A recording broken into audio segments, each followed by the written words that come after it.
오늘의 말씀은 시편 119편 145절에서 152절까지의 말씀입니다. 온 마음을 다하여 부르짖으니 주님 나에게 응답하여 주십시오. 내가 주님의 율례들을 굳게 지키겠습니다. 내가 주님을 불렀으니 나를 구원하여 주십시오. 내가 주님의 증거를 지키겠습니다. 주님의 말씀을 갈망하여 날이 밝기도 전에 일어나서 울부짖으며 주님의 말씀 묵상하다가 뜬 눈으로 밤을 지새웁니다. 주님의 인자하심을 따라 내 간구를 들어주십시오. 주님의 규례를 따라 나를 살려주십시오. 악을 따르는 자가 가까이 왔습니다. 그들은 주님의 법과 거리가 먼 자들입니다. 그러나 주님께서 나에게 가까이 계시니 주님의 계명은 모두 다 진실합니다. 주님께서 영원한 증거를 주셨습니다. 나는 그 증거를 오래전부터 잘 알고 있었습니다. 오늘의 말씀은 시편 119편의 19연에 해당되며 히브리어 알파벳 코프로 시작하는 시편입니다. 만약 여러분이 시편 119편과 같은 시를 쓴다면 한글 자음 기역으로부터 히읗으로 첫 글자로 시작하는 구절들을 써야 되는데요. 여러분들은 각 구절을 어떻게 쓰실 수 있을까요? 저라면 만약 1절을 쓴다면 기역으로 시작하는 단어 구원의 하나님을 찬양하라, 경배를 받으시기에 합당하신 하나님, 이런 식으로 쓸 수 있을 것 같습니다. 오늘 말씀에서 시인은 코프로 시작하는 단어로 첫 구절의 단어를 부르짖다는 뜻을 가지고 있는 단어 카라티를 사용했습니다. 이 말은 어떤 내용을 부르짖는가에 대한 의미보다 부르짖는 자세에 초점을 두고 있는 단어입니다. 그래서 부르짖는다는 말은 큰 소리로 외치는 것을 의미합니다. 누가복음 17장을 보게 되면 한센병 환자 10명이 예수님께 고침을 받는 장면이 나옵니다. 그런데 성경을 보게 되면 한센병 환자들은 예수님 근처에 가지 못하고 멀찍이 서서 소리를 높여 예수님께 예수님 우리를 불쌍히 여겨주십시오 라고 말했습니다. 한센병 환자는 당시 부정한 병으로 여겨졌기에 사람들 무리에 들어갈 수 없었습니다. 그래서 그들은 예수님이 오셨을 때 멀찍이 서 있을 수밖에 없었습니다. 그러나 중요한 것은 그들은 소리를 높인 것입니다. 부르짖은 것이죠. 이때 기억해야 할 사실이 하나 있습니다. 한센병 환자가 목소리를 높인다는 것은 치명적인 것입니다. 자칫 영영 목소리를 잃어버릴 수 있는 행동이었습니다. 한센병은 온몸이 썩어서 떨어져 나가는 매우 무서운 질병이었죠.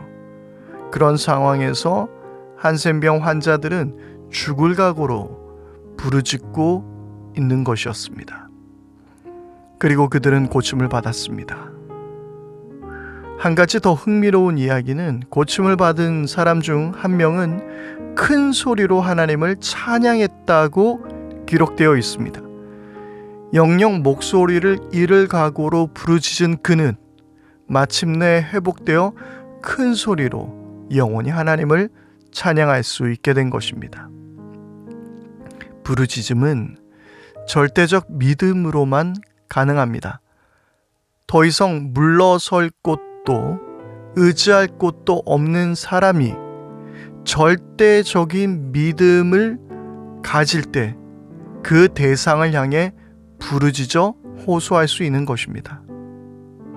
한국 교회만 있는 특별한 외침이 있죠. 바로 주여 삼창입니다.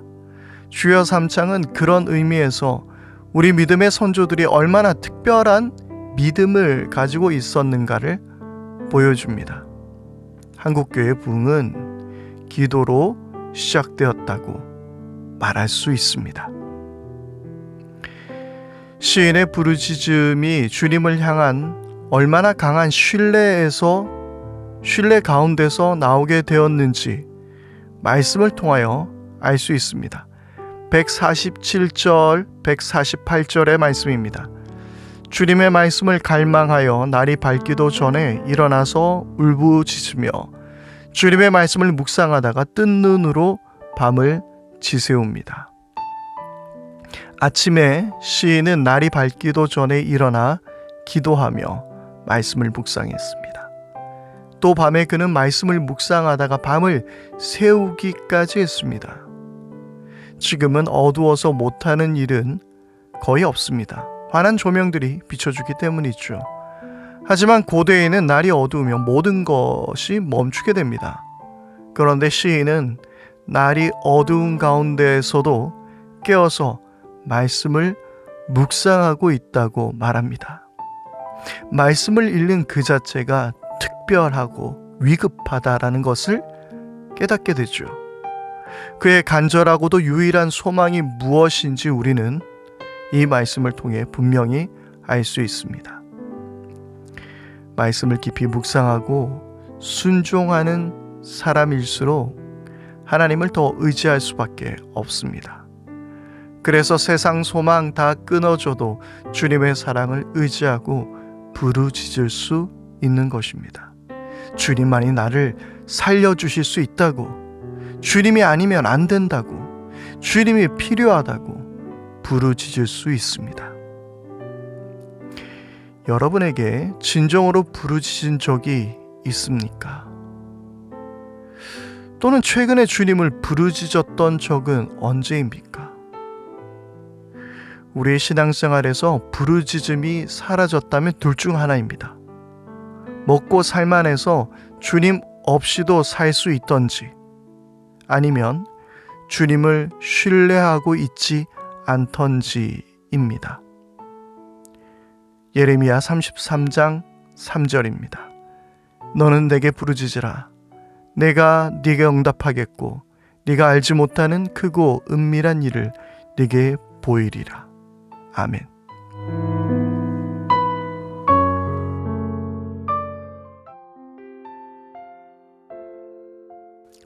오늘의 기도. 제가 하나님을 아빠, 아버지라고 부를 수 있는 놀라운 특권을 가진 존재임을 깨닫게 하시니 감사합니다. 자녀의 작은 신음소리 하나도 놓치지 않고 사랑하는 자녀에게 좋은 것을 주기를 기뻐하시는 아빠, 아버지를 믿습니다. 아버지는 제가 바라는 그 어떤 것보다 더 좋은 것을 준비하시는 분인 줄 믿습니다. 그러므로 지금 당장 손에 쥐어지는 것이 없어도 낙심하지 않게 하옵소서. 문제를 아이가 혼자 고민하면 아이의 문제이고 아버지와 의논하면 아버지의 문제가 됩니다. 아이인 제가 혼자 걱정하고 두려워하는 대신 아버지께 기도로 의논하며 아버지와 함께 선택하고 결정하게 하옵소서. 어떤 결과라도 하나님 안에서 합력하여 선을 이루게 될 것을 믿고 찬양하게 하옵소서. 예수님의 이름으로 기도합니다. 아멘.